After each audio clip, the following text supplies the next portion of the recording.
I'll now start off this meeting with a roll call from Madam Clerk. Miller. Here. DeBoer. Here. Cruz. Here. Harding. Here. Dara. Here. Sires. Here. Dunn. Here. All present, Mr. Mayor. Thank you, Madam Clerk. And with that, I will welcome our new council member, Kelly Dunn. Welcome to our assembly for your time here. So with that, we can go into approval of minutes. Is there a motion to approve our regular meeting of August? Second. The motion and seconded. All in favor, say aye. Aye. Aye. Opposed? That carries. So, Madam Clerk, are there any agenda revisions tonight? Mr. Mayor, I have no agenda revisions. Okay, thank you. First order of business is under special order number 2.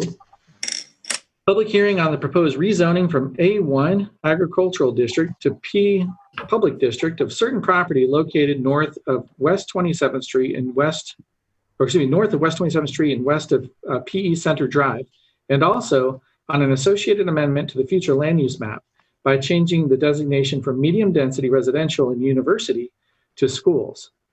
Is there a motion to receive and file proof of publication? We'll move. The motion and seconded. All in favor, say aye. Aye. Opposed? That passes. So, Madam Clerk, are there any written communications filed? I have no written communications on file, Mr. Mayor. Okay, thank you. And tonight we have for staff comments, Karen Howard. So, Ms. Howard, you have the floor. Good evening. I'll just share my screen for just a moment, please.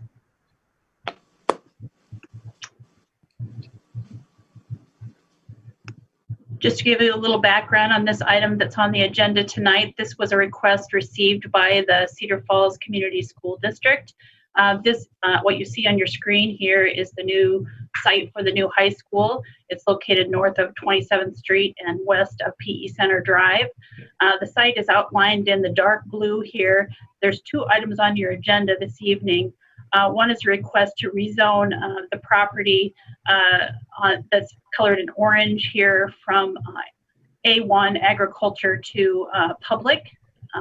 And then the area of the property that's colored in blue here is property purchased from the University of Northern Iowa. So it is already zoned public. The future land use map is highlighted in color behind this image. You can see the 2 different color designations here. The designation in blue signifies on our future land use map as university property, and the area in orange on the map designated as medium density residential. So the item tonight is to amend that future land use map in our comprehensive plan to designate this as for schools, to designate the high school site. And then the second action would be to rezone the property that's shown in orange here from agriculture to public. And with that, the Planning and Zoning Commission and the Community Development Department recommend approval of both of these items. Thank you. So with that, I'll open it up for public comment. Does anyone from the public wish to speak on this item tonight? If so, you can press *9 on your phone or press the raise hand icon on your app. Seeing none, I will bring it back for item E, which is to pass an ordinance amending, I'll close the public hearing first. And then there's a hand up. Well, with this, I would have, if it's, someone from the public, okay. Please, if you do have a comment, be ready to put the hand up early so that I can see it on time. I do see 0467's hand is raised, so name and address for the record, please.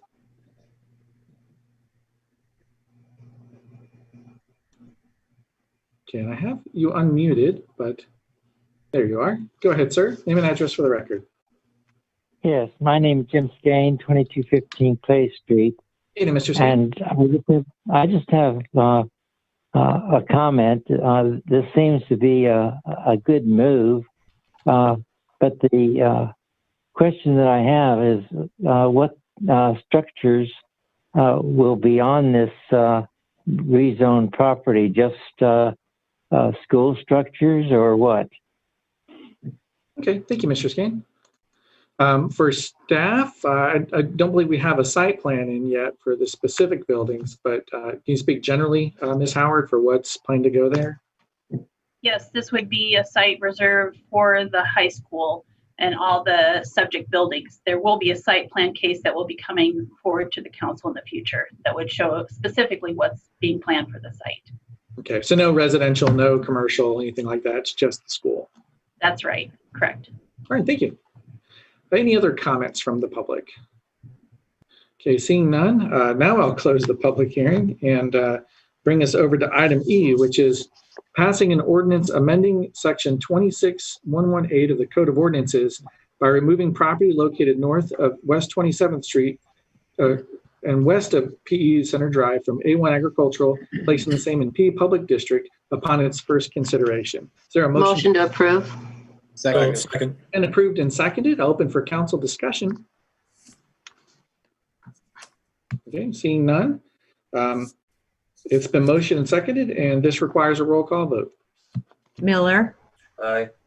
DeBoer, Aye. Cruz, Aye. Harding, Aye. Dara, Aye. Sires, Aye. Dunn. Aye. All voting aye, Mr. Mayor. Thank you, Madam Clerk. Along with that, we have item F, which is a resolution amending the future land use map by changing the designation from medium density residential and university to schools for property located north of West 27th Street and west of PE Center Drive. Is there a motion to approve? So moved. The motion.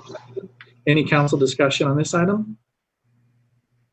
Okay, then this requires a roll call vote. Miller, Aye. DeBoer, Aye. Cruz, Aye. Harding, Aye. Dara, Aye. Sires, Aye. Dunn. Aye.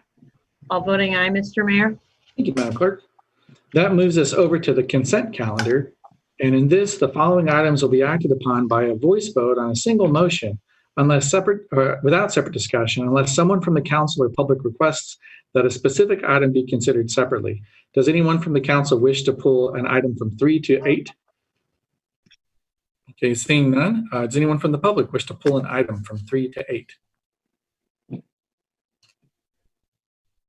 Okay, seeing none, then I'll go ahead and read those items, 3 through 8. 3 is receive and file a proclamation recognizing August 18th, 2020 as the 19th Amendment Ratification Centennial Day. 4 is receiving and filing resignations from members of boards and commissions. 5 is approving the recommendation of the mayor relative to appointment of boards and commissions. 6 is receiving and filing committee of the whole minutes for August 3rd, 2020. 7 is receiving and filing the abstract of votes for the July 7th and August 4th, 2020 election runoff. And item 8 is approval of applications for beer permits and liquor licenses. Is there a motion to approve? So moved. The motion and seconded. All in favor, say aye. Aye. Aye. Opposed?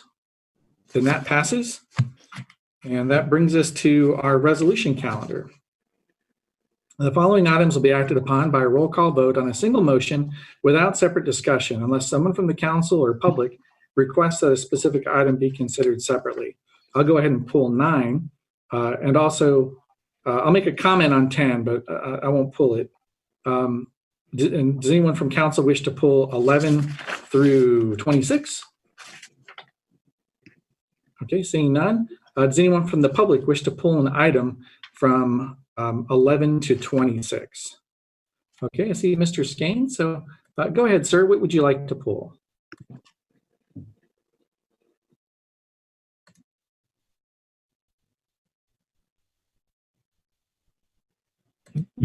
Yes, I'd like to pull 21, 22, and 27. Okay, so 21, 22, and what was the final one, sir? Oh, we're not up to 27. that. Oh, 27, right. Okay, so we'll pull 21 and 22, and then we'll have an opportunity to discuss 27 once we get to bills and payroll. So thank you, Mr. Skane. So that brings us back to, actually, for the first part, we need to do a reading of items 11 through 26, minus 21 and 22, as well as item 9 and 10. So Motion to approve. is there a motion Second. to approve? Is there a second? So I'll read through. Resolution naming official repositories for the city of Cedar Falls as 11. 12 is a resolution approving and authorizing a request for reimbursement from the Iowa COVID-19 Government Relief Fund. Item 13 is a resolution approving and adopting a benefit certificate for the city of Cedar Falls Employee Dental Plan. 14 is a resolution approving and adopting summary plan descriptions for the city of Cedar Falls health benefit plans. Item 15 is a resolution approving and authorizing execution of a MOU with the city of Waterloo and the Blackhawk County relative to a grant program. Item 16 is a resolution approving and authorizing execution of an extension of agreement for custodial services for city buildings. Item 17 is a resolution approving the certificate of completion and accepting the work of Peterson Construction Corporation for the Place to Play Playground project. 18 approves and authorizes execution of a stormwater maintenance and repair agreement with AutoZone. 19 is approving the certificate of completion from Peterson Contractors for the 2018 street construction project. 20 is a resolution approving certificate of completion for the levee floodwall project. 23 is a resolution approving a CBD overlay zoning district plan for 212.5 Main Street. 24 is a CBD overlay district site plan for facade improvements at 515 Main. And 25 is a resolution approving an S1 shopping center district site plan for installation of a permanent kiosk for online order pickup at 6301 University Avenue. And then 26 is a resolution receiving and filing and setting September 8th, 2020 as the date of public hearing for the contract and estimate of costs for the 2020 street patching project.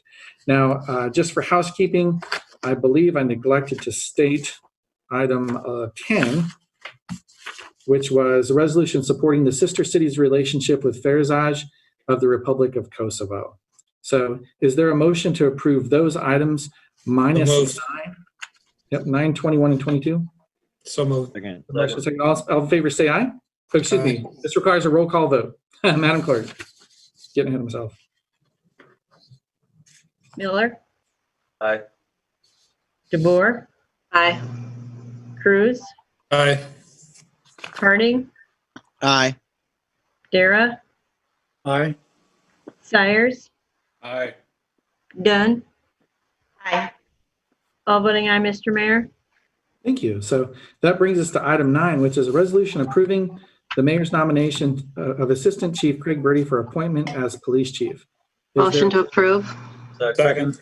the motion and seconded? Open it first for council questions and and then we'll do public comment. Then I'll bring it back for council discussion. So any questions from council on this item? Mr. Mayor, Yes, go ahead, Mr. Sires. I just have a short question. This is for the head of the PSO on the police side, and then we have a head of PSOs on the fire side, and we have a head of the PSOs, which is Jeff Olson. Shouldn't each of these be assistant chiefs? Would be assistant PSO police chief and an assistant PSO fire? That's just my question. By state law, we're required to have a fire chief and a police chief. Okay. So it does, yeah, we wouldn't be able to do a structure like that. Director Olson could chime in if he wants, but as I understand the structure, we have the public safety director as being over the police chief and the fire chief, who each of those are assistant directors of public safety. Is that correct?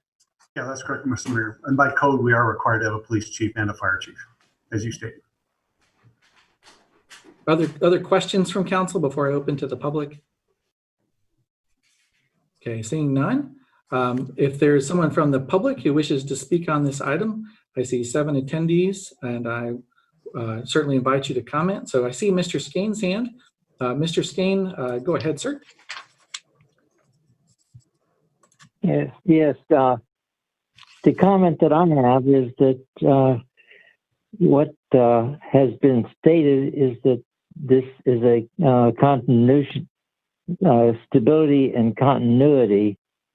And I'm interested in someone answering the question of what specifically is the stability and continuity that is in this particular appointment of Craig Birdie. Sure. And I can speak to that since it was my recommendation forward, and I included that in my explanatory memo.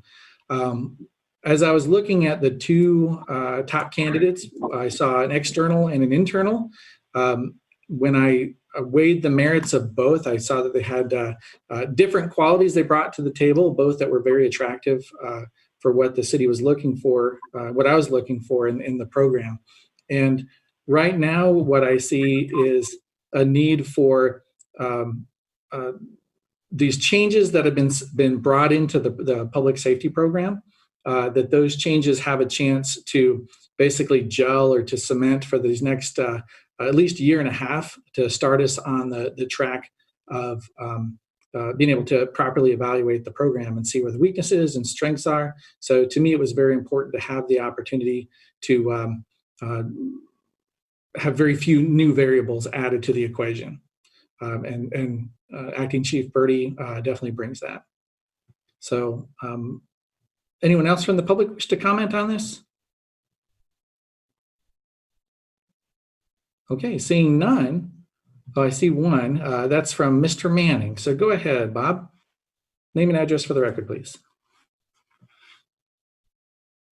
And I've got you showing your microphone muted right now. There you are. Go ahead, Mr. Manning. Okay. My name is Bob Manning. I live at 2908 West 3rd Street, Cedar Falls. I've had the pleasure of knowing Craig Birdie for 25 years. I had the opportunity to work with him very close when I was a banker and financed his house. And I always enjoyed the meeting because he was very professional. He understood the process. He knew that the bank's advances were a liability that he was willing to take. And I appreciated both him and his wife Molly's attentiveness to the process of building a house and how they went through that process. I've also thought of him as not flamboyant, but consistent. He's not loud, but respectful. He's not a shoot from the hip guy, but professional. He's not disrespectful, but he's very skilled in what he does.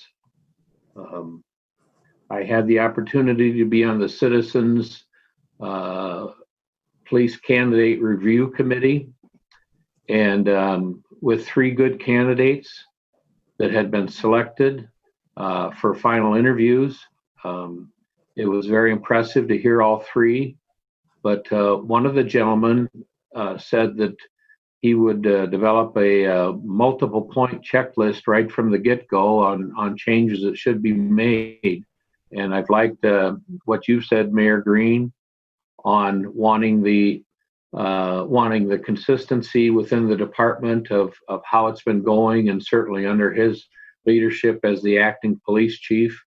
I think he's demonstrated the professionalism and the ability to move forward. Now he's not afraid to take a forceful position when needed, but I've also seen him escort an elderly gentleman out of the council meeting one night in a very professional, respectful, and gentle way. So personally and professionally, I have a high respect for Assistant Police Chief Birdie, and I hope the council is ready to move forward on this. Thank you. All right, thank you, Mr. Manning. And I see Richard's hand, so name and address for the record, please. And I see your mic's muted, so let's see if we can get that open. There we Okay, go. Ahead, we got you. Yes, I'm sir. Rich Congdon. I live out at the Western Home Community South Campus. And I just want to say that I think this complements and completes the three leaders of our public safety with Jeff Olson and John Bostwick and Craig Birdie. They make one heck of a good team. They're all trustworthy, and they certainly are loyal to Cedar Falls. No matter what your past feelings are, I know all three of them. And there are three gentlemen who care deeply about Cedar Falls. And I'm delighted that you, Mr. Mayor, have nominated Craig Birdie for this position. Thank you, Mr. Congdon. Anyone else from the public wishing to speak on this item? Okay, seeing none, then I'll bring it back to council for discussion and any final comments before a vote. I guess I'll say something. Yes, go ahead, Councilmember Harding. I watched the interviews and, met with people and really tried to take part in this process. And I appreciate everyone who gave me information. And I guess ultimately I know that it was a decision that you made based off of really what you felt was best for Cedar Falls at the time. So I appreciate all the effort that you did put in making this decision and weighing it. So I know it's definitely a tough decision. And we did have a couple really excellent candidates. And so, yeah, that was pretty much it. I know it was a decision not made lightly. Yeah, and I'll just be clear too. I appreciated receiving the recommendation from Director Olson and from Mr. Gaines. That's required by council ordinance, but ultimately it was my decision. So I took that very weighty and was glad to have the additional time to be able to make some detailed phone calls with references with both of the top candidates and to really get a better picture for what both offered in this position. And certainly looking forward to Mr. Birdie's service for these next years ahead. So anything else from council? Yes, Hey, Councilmember Miller, go ahead. There were other council people involved in the pre-meetings and whatnot, were there not? There were. Okay, just wanted to be clear. Any other Can I- questions or comments from council? Can I say something? Yes, Councilmember Dunn, of course you can. So just Okay. okay. All right. So I appreciate your hard work. I appreciate your recommendation. Once upon a time, I was a bartender and a manager on at a bar on College Hill. And so back then, Assistant Chief Birdie was a regular officer on the beat. He was always kind. He was nice to work with. I do have with my recent election, I do have a topic that could appear as a conflict of interest. And can I not say that? No, you can't. Okay. Okay. I just want to voice my support. I mean, I appreciate Assistant Chief Birdie. And I just want to thank you for the recommendation. And I feel like our city is in good hands with him. That's it. Okay. So with that, if there's no other comments from council, then this has been motioned and seconded and requires a roll call vote. Miller, Aye. DeVore, Aye. Cruz, Aye. Harding, Aye. Dara, Aye. Sires, Nay. Dunn, Abstain. 5 voting aye, 1 voting nay, 1 abstention, Mr. Mayor. Okay, thank you, Madam Clerk. That passes then and brings us next to, so congratulations, Chief Birdie. Brings us next to item 21, which is a resolution receiving and filing and approving accepting the bid of Feldman Concrete in the amount of $38,800, being the only bid received for the 2020 Sidewalk Assessment Project Zone 3. Is there a motion to approve this? So moved. Second. Motion seconded. I understand Mr. Skane had brought this forward. So do you have some comments for this one, Mr. Skane? Go ahead, sir.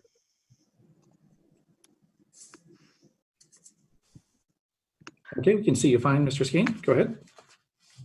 Well, this particular item interested me because, for one, it said that there was only one bid, and it is from a concrete factory or a company. And it seems like when you talk about the assessment process, it seems that this is putting the cart before the horse, that it should be determined separately which sidewalks are going to need to be in that project. And the way that this is worded, I have the two concerns. One, that there was only one bid, and two, that there is up to the company to determine which sidewalks are in the process for consideration. So it seems like this particular item is not serving the people. Okay, thank you, Mr. Skeen.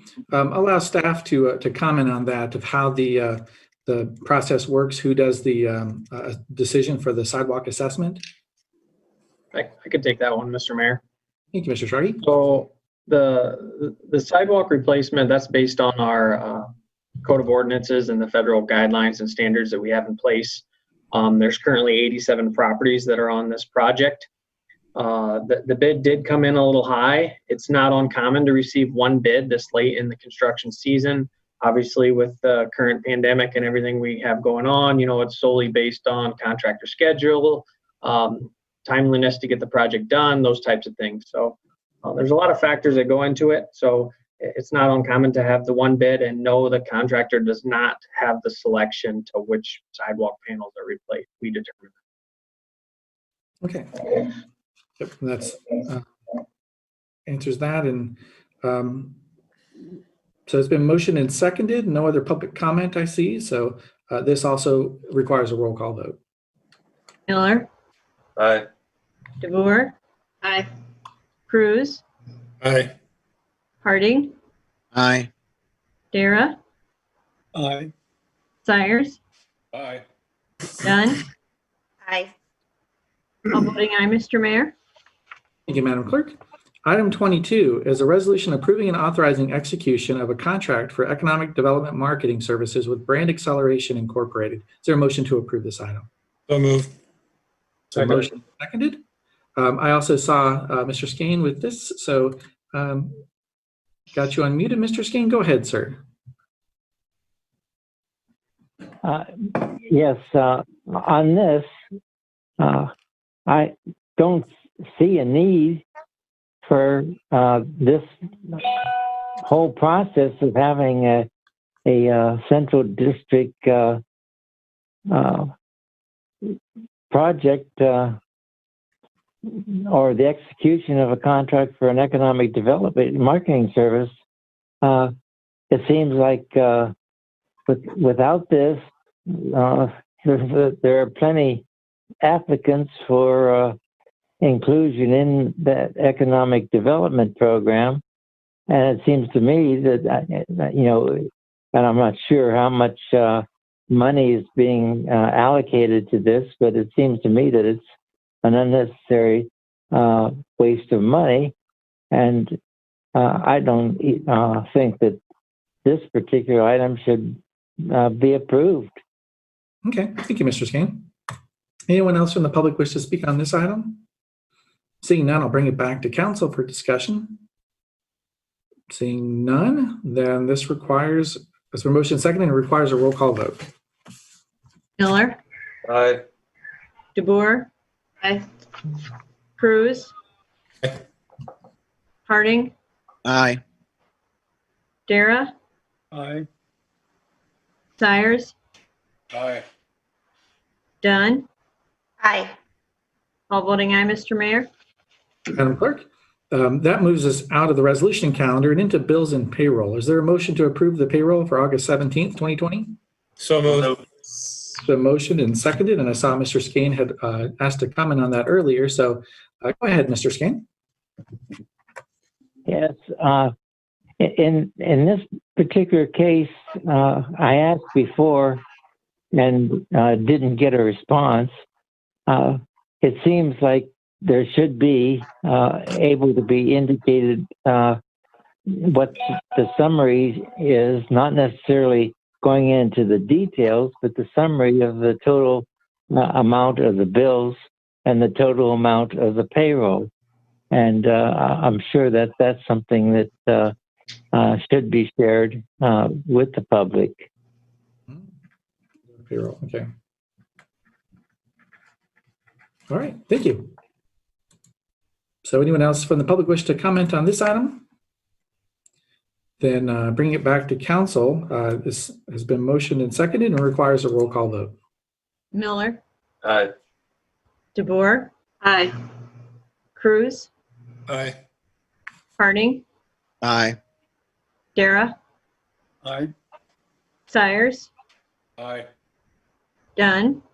Aye. All voting aye, Mr. Mayor. Thank you, Madam Clerk.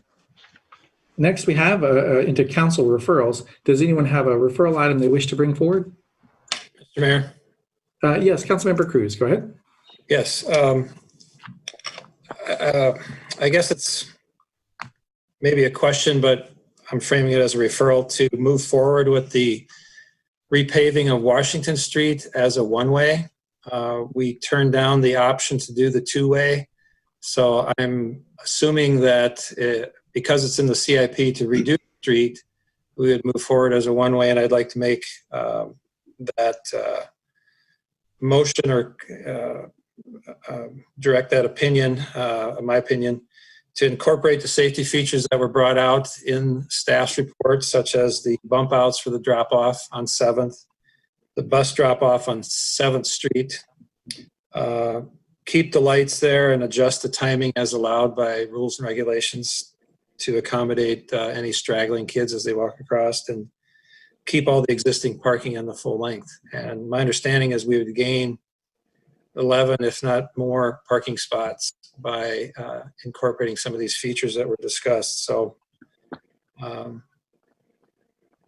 that's what I'd like to see. All right, thank you. Just ask for an opinion from Mr. Rogers. Since this is pretty specific direction that a council member is asking for city to go forward with execution, is that something that you'd recommend bringing forward as a referral item to give another presentation on in committee of the whole of what that would look like if we went that route? Yeah, so it seems appropriate that the council as a whole would take those matters up if there's going to be that specific a direction. So it would be, I think, appropriate for referral to committee. Okay, so. And have staff bring back, I guess, instruction plans or something to that effect, so that those specific items could be discussed by council as a whole. Okay, so. Let me ask a question, if I may. Well, we need to be in some kind of a motion at this point. So in order to have discussion, as I understand it, discussion opens up after the motion is granted. Okay. So would you want to, based on the input from Mr. Rogers and then what was said by Mr. Cruz, is there a motion to refer this to the committee of the whole? Is that what you're looking for then? I want to rephrase your motion, but we're kind of squishy here. You mean myself? Yeah, I guess I'd be looking for a second. Okay, so based on that motion, is there a second? I'd second it to open up the discussion. Okay, so it's been motioned and seconded, and then we'll look at either withdrawing the motion if it's changed significantly, or go ahead and I'll open it up for discussion for how you wish. My question would be to whoever can answer, is that if we declined, it's in the CIP, in the general street maintenance budget to redo Washington, we declined the option to do it as a two-way. So then by default, wouldn't it be resurfaced as a one-way? And then have the option to add these features. And it looks like, Mr. Rogers commented on that, or? You're outside my bailiwick a bit on design features. So maybe Director Schrage, could you better comment on that? Yes. So basically each year the engineering staff comes forward with a pavement management plan, which basically outlines the next 5 years on what we have programmed. Generally the first 2 years are, the first year being 95 to 95 and 99% complete. There's streets that move around with the winter damage, and we might see some significant failures throughout one winter that street moves up. So generally, if one does not get through pavement management, it'll slide to the next year. And each one of those streets at the pavement management presentation are presented based on width, parking, all the criteria that comes forward with that. So we would have to bring that forward again. Mayor? Yes, go ahead. Just for clarity's sake for Attorney Rogers, if this doesn't pass, considering that last vote was a 3-3 vote, can that be brought up at this point to be revisited for another vote?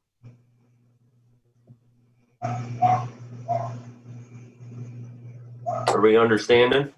I think I am. You're asking if it would be in order for a motion to reconsider the previous vote? Yes. I think it would be in order, but it doesn't have to be. It's usually on the prevailing side, I believe. The motion and the second. Okay. Thank you. Okay. So any other discussion, or is it, are we safe for a vote on this one?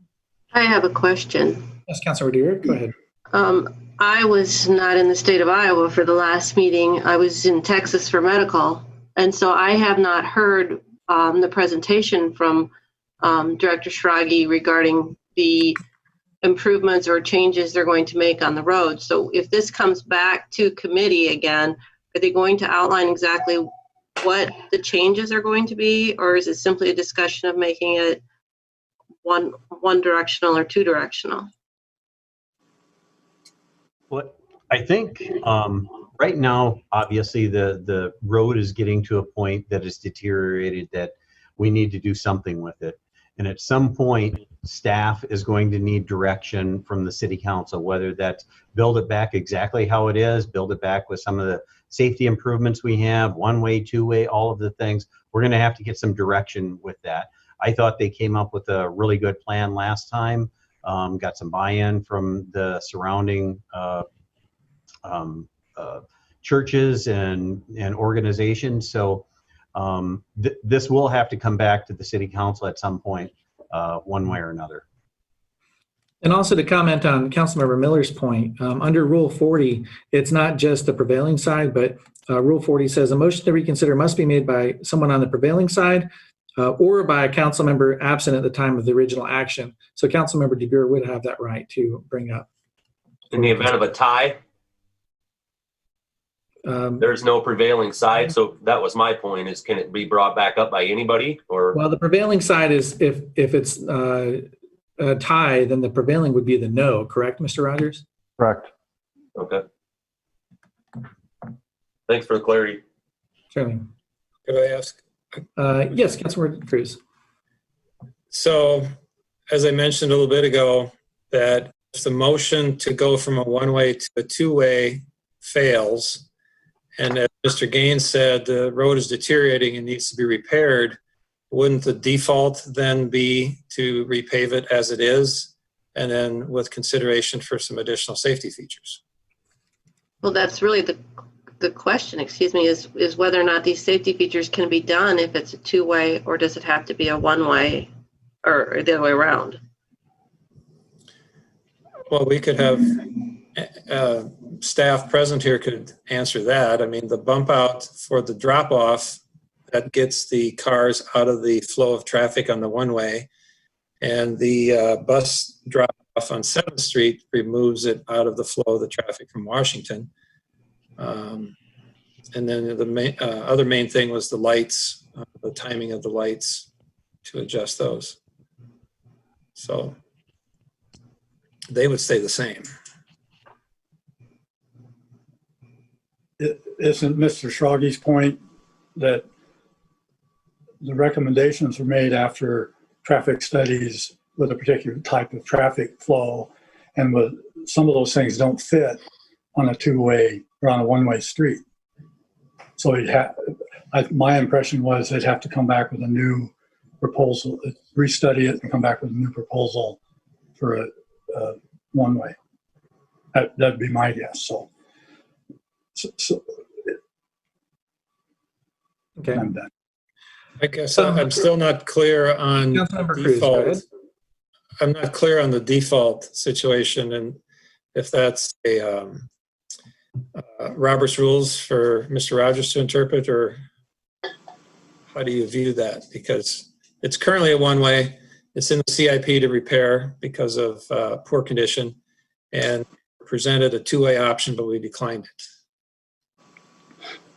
Does it default to one and stay as it is? The questions to me, and I wasn't here for that meeting, but if the specific issue of one-way versus two-way has been ruled on by council, then as it stands now, and apparently the vote was to keep it one-way, am I right about that? Right. Yes. No, I think that the vote was actually to approve the roadway as presented, and it had all those other caveats in the design. So just to arbitrarily say from a staff member's point of view is, hey, we're just going to go back and only incorporate some of the things. I don't know that's accurate. I think really what we need to do is go back to a committee meeting and then address each one of these design features so we can figure out what the council wants staff to get rebuilt there. Okay. So, wait a moment. As I understand the original motion, it was to repave one way with additional safety features and to refer that to a committee of the whole. So I feel like that's enough information going forward to be able to bring that to Public Works and have them state what safety features are possible with the one-way configuration. Would anyone in council disagree with that? That that's the right interpretation here? My only question is, staff starts the year with a set of jobs that they've got to do. They did their job on Washington, and now they have other jobs to do. Do we want them to stop those other jobs and go back and redesign Washington because we turned down their recommendation? I mean, isn't that part of it? I will ask on top of that, is there a timeline for Washington Street that if we delay, say nothing happens on it for a year and you put it in your next year's project cycle, does that pose any infrastructure problems for Public Works? Yes, kind of in the planning phases of Main Street, it creates kind of a larger problem. When we get started on Main Street itself near 6th to 12th Street, we will not be able to have Washington Street under construction at the same time. Mm-hmm. I guess I would question how much time this will really take to evaluate one-way versus two-way. I don't see it like we're reinventing the wheel. We know the safety features were discussed and thought to be prudent. We're just looking at the minor difference of both lanes going one direction as opposed to one lane going one direction, the other way.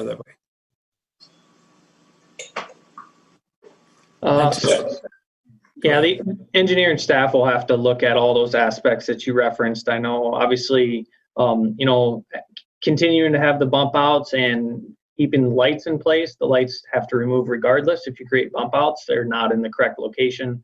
So there's a lot of things that need to be considered in this. And at that time, the stakeholders directly adjacent to the school and the church preferred the stop sign over the signal when we met with them. So.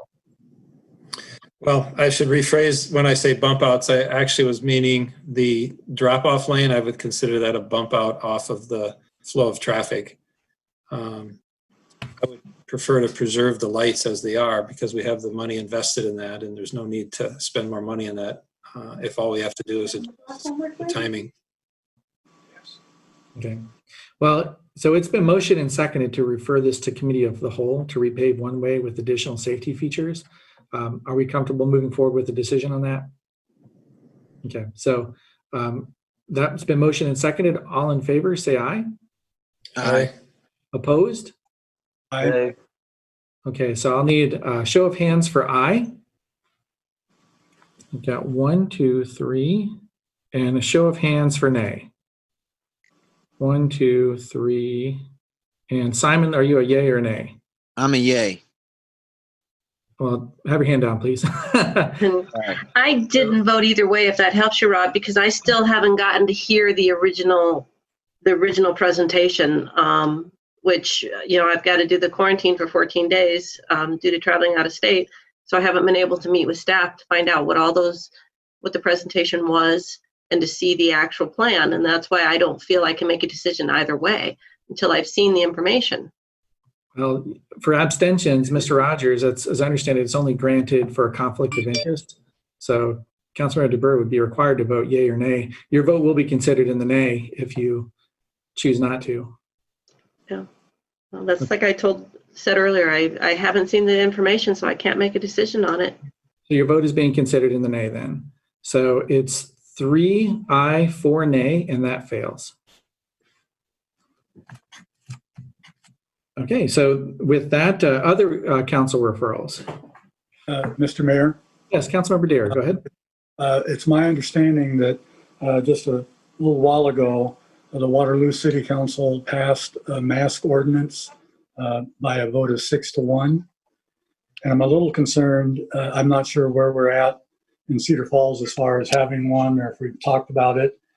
But with them being our neighbors, I would hope that we could fairly quickly have a discussion with council about implementing a comparable ordinance in Cedar Falls. Okay. So I'm referring that to committee, and hopefully we can meet on it sooner rather than later. Okay, so been motioned for a committee of the whole meeting to discuss a mask mandate. Is there a motion to approve? Or is there a second? I'm sorry. I'll second that. Okay, Councilmember Miller seconds. Open it up for any discussion just regarding having this meeting, not in regards to whether we should have a mask mandate or not. I'm okay having a meeting about it. It's a good discussion to have. Okay. I could say if doing that, I would want to do it sooner. So probably later this week, I would set up a time if council agrees to that tonight. Set up a meeting for us to look at it. It's not an ordinance, it's a resolution, which is a slightly different legal ramification to it. But still that intent is there. So it's been motioned and seconded. Any discussion further on? Is that Yes, contrary? Yeah, is that contrary to Governor Reynolds' orders? Again, we're not discussing the merits of the mask ordinance itself. We're discussing whether or not we should have a meeting. Mr. Mayor, can I interrupt? Yes, Ms. Danielson, please. If there's an intent of a potential resolution, would this be a special meeting and not a committee meeting? Good point. Yes, I'll go ahead and if it's, I can't amend, so the amendment, or excuse me, the motion would have to be withdrawn and then brought forward as a motion for a special meeting. I'll withdraw my motion and make a motion to have a special meeting as soon as possible to discuss implementing a mask ordinance in Cedar Falls. Okay, or can we call it a mask resolution? Yeah, but okay. Okay, so that's been motioned. Is there a second? Yes. Any additional council discussion about the validity or value of the meeting? Seeing none, then this is a voice vote. So all in favor, say aye. Aye. Aye. Opposed? Nay. Okay, so let's see a show of hands for aye. So I have Dara, Dunn, Harding, and Miller. All nay is DeBurr, Cruz, and Mr. Tyre's Sayers? had a hand up before. Mine was up before. Oh, okay. So was that actually Madam Clerk, was that a 5 then in favor? I got 5 too. Okay, 5 in favor, 2 voting no. So that does pass. I'll work with council this week to come up with a meeting time just for the benefit of the public. I would expect it would be later this week. We would, I think, have it in the evening so that the majority of public could participate via Zoom. It will be a meeting very similar to this then. And we'll have as much information as possible. I imagine we'd bring Dr. Nafisa Igboni in for questions if council has questions and concerns, similar to what I understand Waterloo City Council did. So I'll make sure that we have at least the same information they did, if not more. So with that, any final referrals? Yes, I'll jump on the referral train. It's a very simple one. It's I won't take long. The Great American Rail Trail is a bike trail that's going across the country. It's coming right through Cedar Falls. It has huge potential to make a big economic impact. It's going to be awesome. My referral is real simple. I just want to make a referral for the Bike Ped Committee to give a presentation on it and what Cedar Falls can do to prepare for it at Committee of the Whole later this fall. Typically, so it's been motioned and seconded. I'll say typically council has requested that these items appear in the packet ahead of time so that it can be viewed and they can get some additional information as needed. But there's no prohibition against bringing forward referrals like this. So motion and seconded. Any discussion further about merits of having this bike and pedestrian meeting? Okay, then this is a voice vote. So all in favor, say aye. Aye. Opposed? Okay, that passes. That puts us in any further referrals. So no, that brings us over to the city council updates. So does council have any updates or questions for tonight? I have another question. Go ahead, Mr. Harding. Just a quick update from Mr. Gaines. I mentioned to him about the bike ordinance with respect to electric bikes or motorized bikes on the trails, stating that they weren't allowed on there. But then there was some discussion that council had approved up to tier 3 allowed. Was there, I know it's been a busy time, but was there any update on getting that ordinance updated, or is there any steps we have to take? Where are we at on that? We actually discussed that internally here. Somehow that got dropped through the cracks with regard to bringing that ordinance forward, but we'll be working on that and hopefully getting that ordinance sometime later this fall. So is the ordinance already passed? We just need to update it, or does it have to come to council to vote on? That's what. No, sir. So what happened is there was a presentation at the city council committee meeting, and the council decided to approve tier 3 bikes. I don't know if I'm getting that state language right, but so essentially what the staff will be doing is bringing back an ordinance that allows tier 3 bikes for the council to consider. Obviously, still need to go through public hearing and 3 readings. Okay. Thanks. Ron, I can just add on to that a little bit, just because Mr. Rogers and I just had this conversation this afternoon. I think there's going to have to be some clarifications.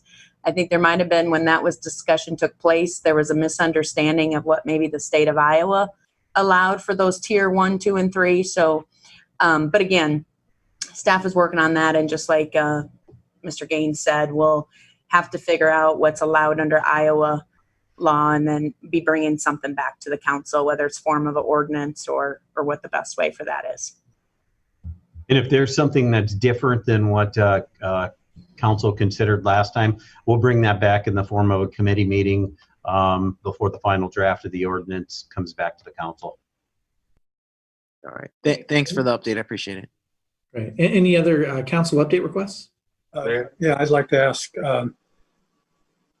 before COVID struck, we were on the verge of developing new ordinances for downtown development, or as a result of the downtown study. the development of the neighborhood around downtown, we were, I thought, looking at some new ordinances. And I know the COVID kind of impacted our communication with the consultants, but I'm wondering how soon we might be seeing something along those lines. Yes, that was the Our Cedar Falls Downtown Visioning Project. Yeah. Okay. Mr. Gaines? I can answer that. We are reviewing a draft.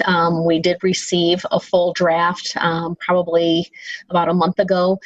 We've also had some planning staffing that has changed. We've had to hire some new staff, and so that's also been an impact to just trying to keep up with current projects coming through, get those through planning and zoning as well as city council.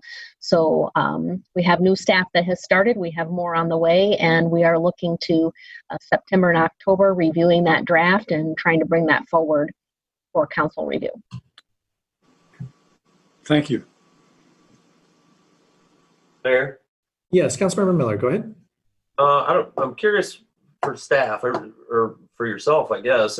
Has there been a timeline, or have we discussed how long we're going to stay on Zoom here? I mean, kind of to Frank's point about the masks meeting and all the rest of it.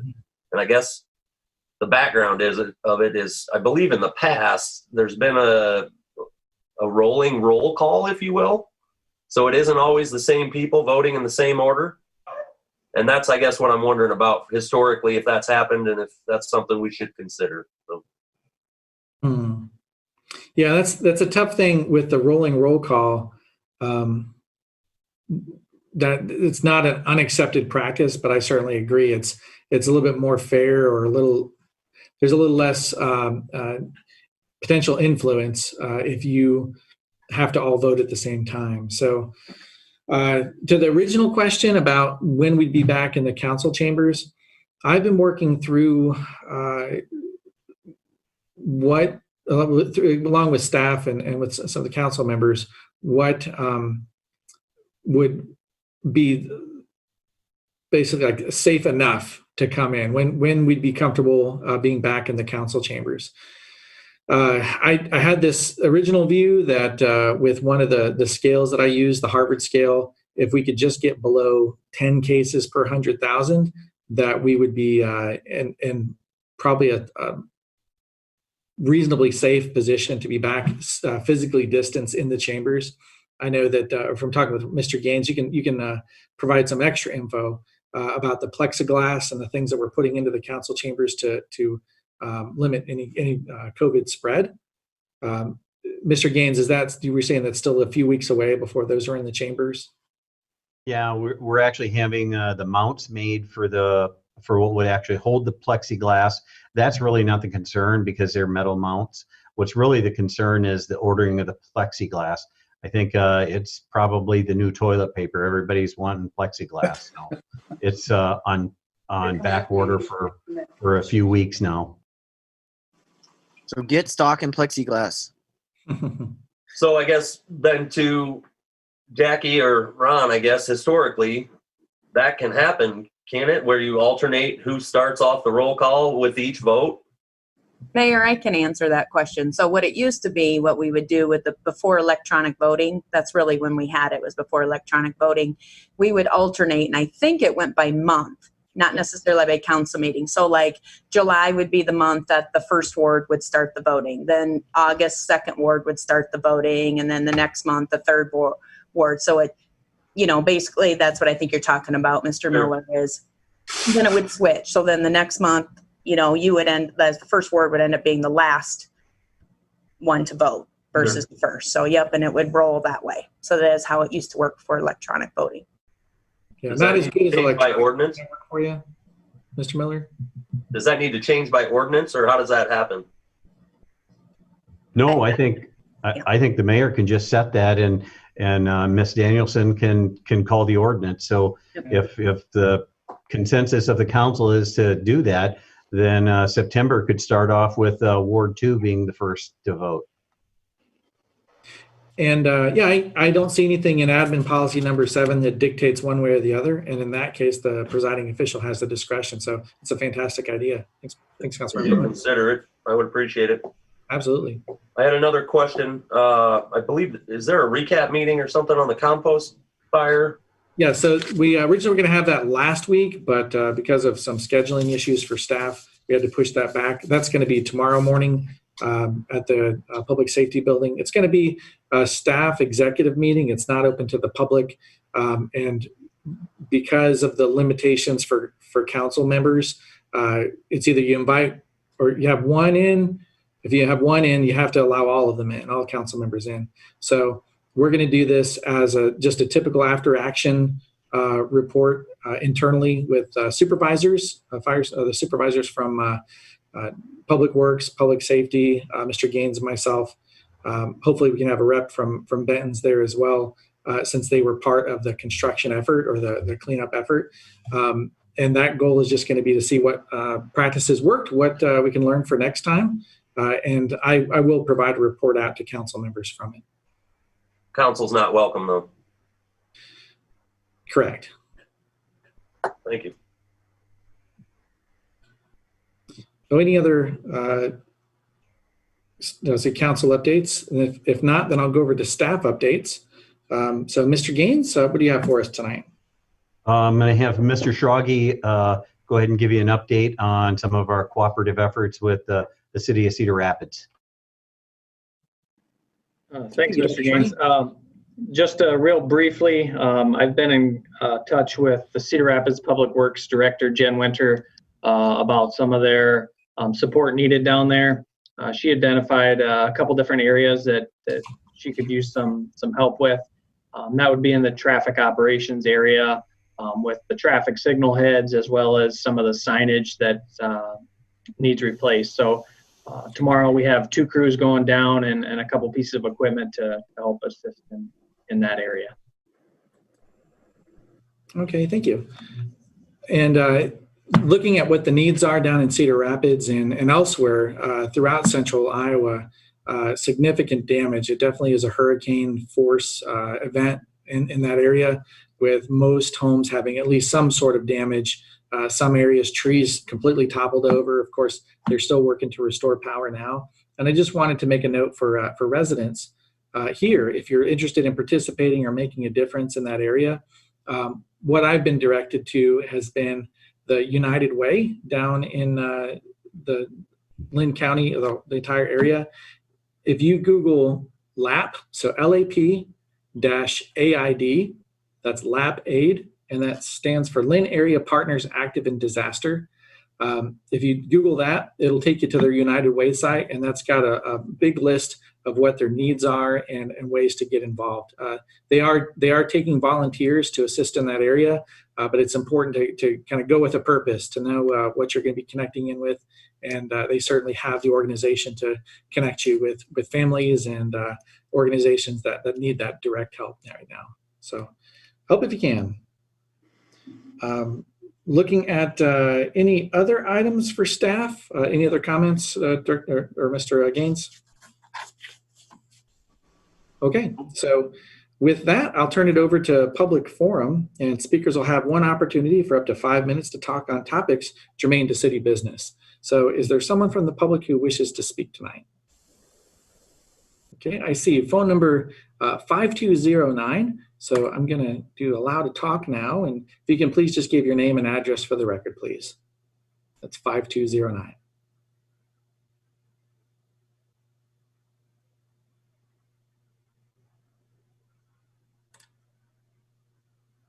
Okay, no success there. Oh, there you are. Go ahead. Okay, yep, I'm here. Rick Sharp, 1623 Birch Street, Cedar Falls. First of all, I'd like to thank the mayor and the city attorney to talk about discussing the abstaining from votes on council votes. I think it's very good to have so the public is aware of what's going on. I would like to see the next step in that process is for any council member to explain why they're abstaining from a vote, so it provides more transparency. And so as elected officials, you know, the citizens can understand why the elected official is not voting on a particular subject for that. The second question I would have would be on the compost facility fire. We were told last week the reason why the fire was started would be answered, and it wasn't. The city has already said it was not spontaneous combustion, which would be the most likely cause in my mind, and it wasn't arson. So the only thing that would left be would be the city crews tried to do a controlled burn and it got out of control.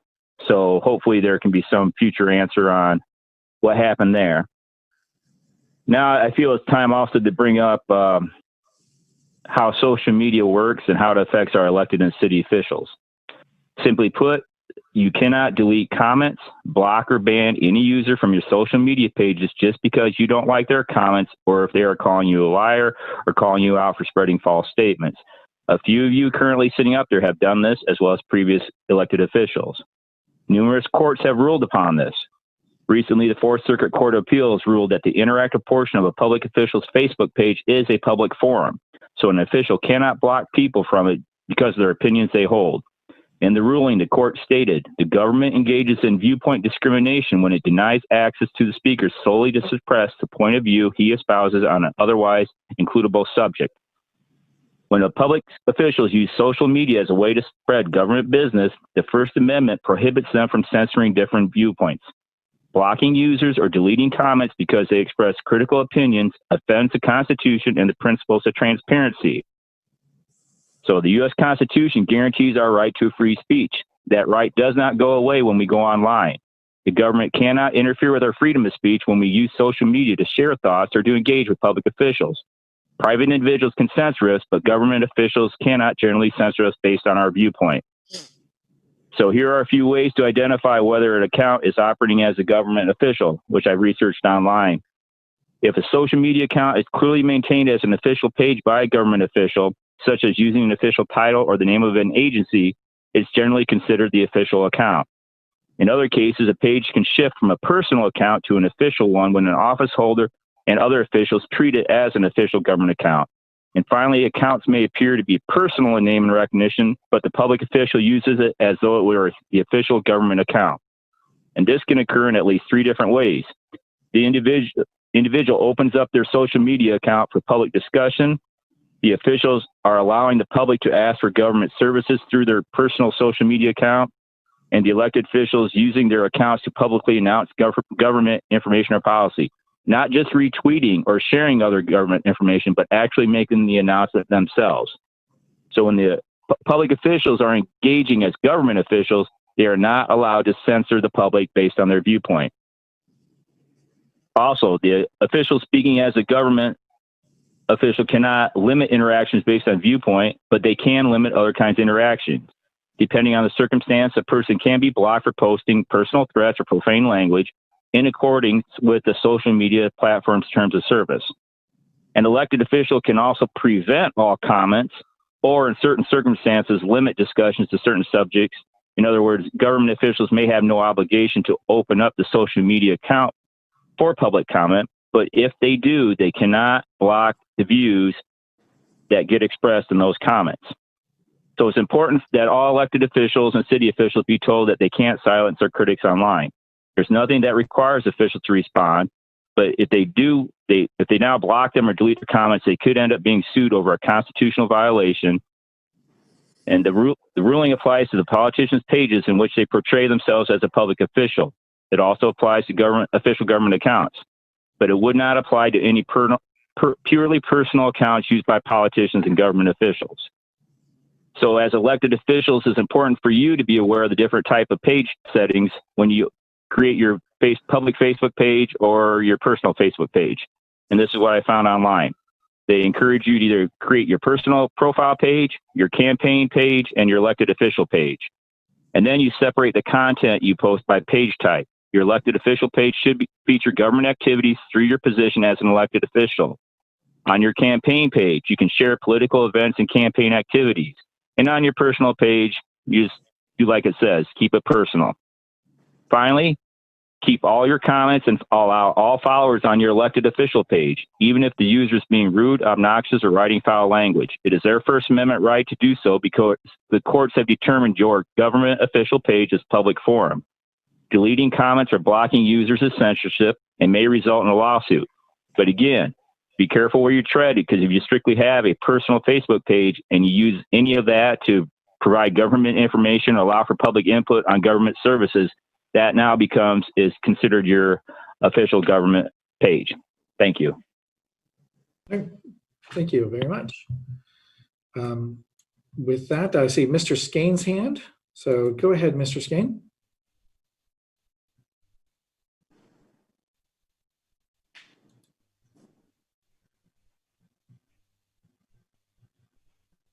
There you are. Go ahead, sir.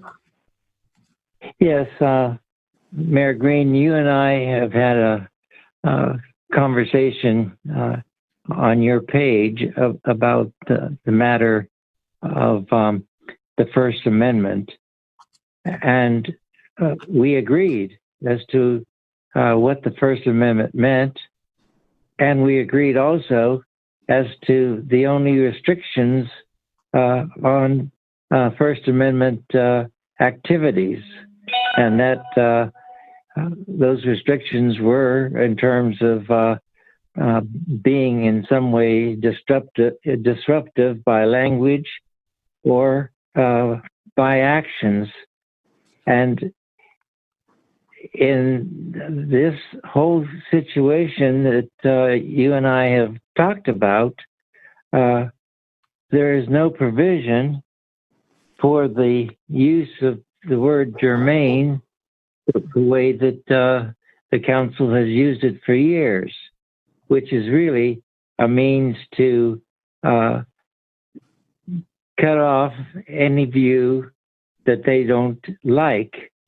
It's not a matter of violating the First Amendment rights. It's more than that. It's saying that if I don't like what you're saying, I can rule you out of order, and I can even have you be removed. Now, the term germane has one meaning in parliamentary law, and that is that if you have a motion on the floor and someone makes a motion to amend, that motion must apply to the main motion and not something completely different.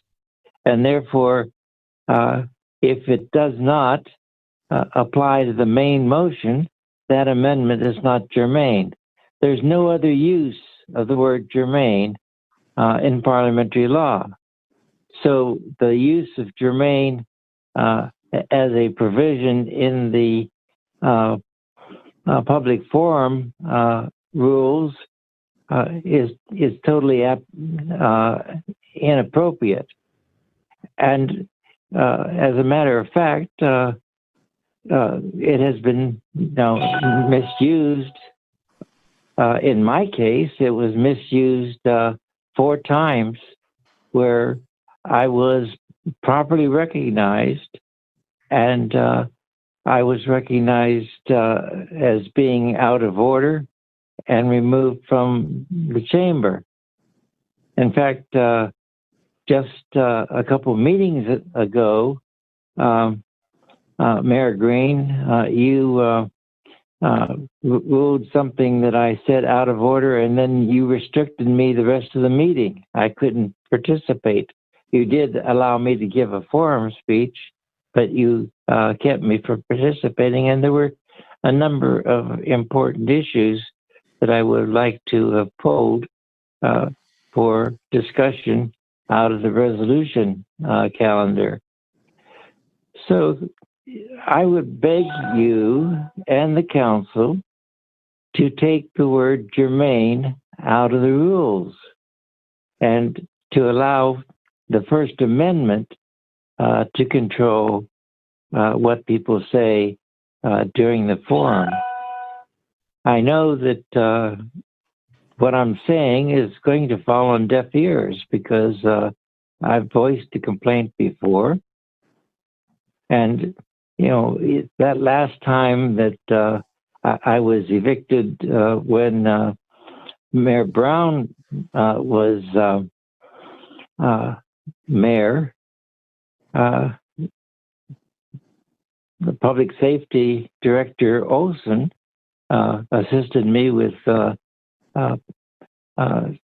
Assistant Police Chief Birdie, and in the process, Public Safety Director Olson damaged my legs that I'm just beginning to heal from the infection that was there. And Mr. So, Skeen, let me just be clear. That was investigated and it was found unfounded. yeah, well, that's I haven't pursued that, by the way. I don't accept that. But the point is that at no time that I have been barred from speaking in a meeting. 15 seconds left, Mr. Skeen. Has been a time. Beg pardon? 15 seconds left, sir. I didn't hear what you said, man. Please repeat it. Yes, sir. You have 15 seconds left. Okay. Please remove the word germane from the public forum rules, please. Thank you, Mr. Skeen. Does anyone else from the public wish to speak for public comment tonight? Seeing none, then I will entertain a motion to adjourn. So moved. Motion and seconded. All in favor, say aye. Aye. Opposed? We are adjourned. Thank you, everyone.